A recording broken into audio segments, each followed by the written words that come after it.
Karin, Syria Solidarity Campaign. What's happening now in Aleppo?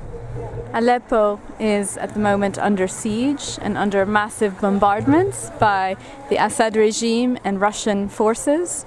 And this is a strategy by the Assad regime and by Russia to starve and empty the city of anybody who objects to the rule of the Assad regime. And it's a completely illegal strategy. This is not in accordance with international law at all.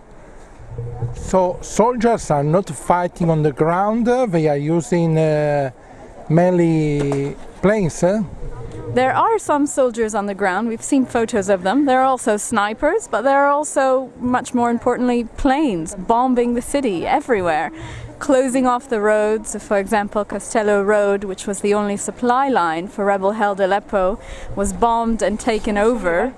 And so, yes, so there's massive firepower being deployed in Aleppo, and the rebels, they don't have warplanes, they don't really have a way to defend themselves from these airplanes. And in Aleppo, is it? Do you see any presence of ISIS or rebels are of other factions? There's no ISIS fighters in Aleppo, they're all from other factions. So there's no terrorists or whatever the Russians think their definition of terrorism is, that's not in Aleppo.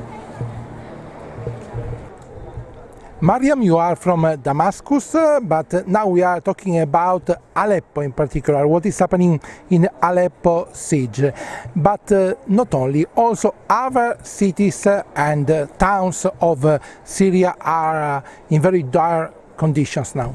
Okay, there has been an ongoing aerial bombardment of Syrian cities, including Aleppo and Eastern Ghouta and Homs and others.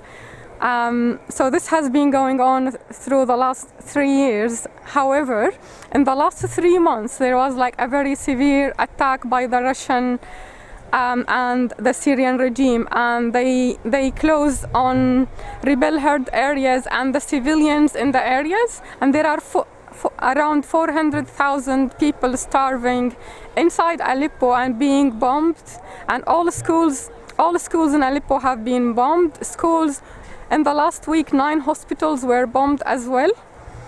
And yeah, Russia has destroyed Aleppo infrastructure, and there has been, throughout reading the revolution history during the last 3 years, like a process of ethnic cleansing of people in certain neighborhoods. The regime and its allies, they are trying to vacate civilians from certain areas, and they have done this by first a very barbaric aerial bombardment.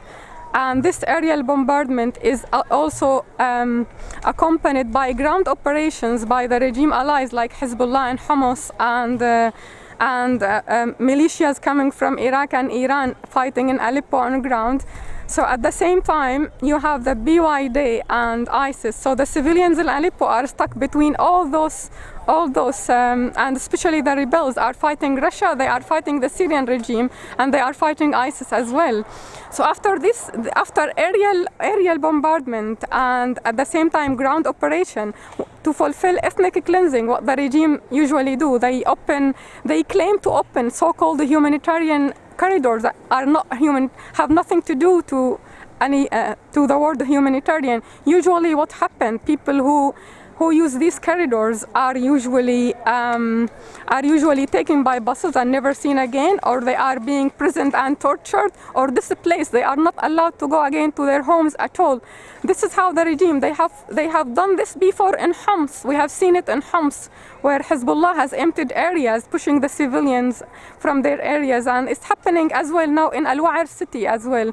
The people in Al-Wa'ir as well under the bombardment of the Russian regime, and at the same time, when they ask civilians in Homs to leave Homs, according to the Syrian Human Network Rights, 175 men disappear when corridors open, and in the last 24 hours, the regime claimed to open as well corridors in Bustan al-Qusur and another area. I forgot, sorry, the name now. I think Al-Khalidiyya. And what they have done, they have bombed the corridors they claim to open.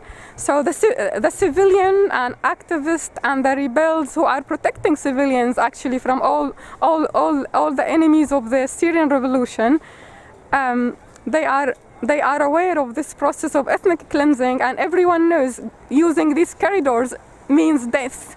They have nothing to do with what is called a humanitarian. If this is what Russia means by humanitarian, then you can say goodbye to humanity and goodbye. What are, like we have seen before these things happen in the past in Srebrenica, and we wish we have interfered and in the past, but now this is happening in the present. So why the international community is silent about this? Why they allow Assad and the Russian regime to bomb while yeah, I don't know what to say. Yeah, the situation is very, very critical now. The civilians need really serious corridors, not so-called corridors to death. Okay?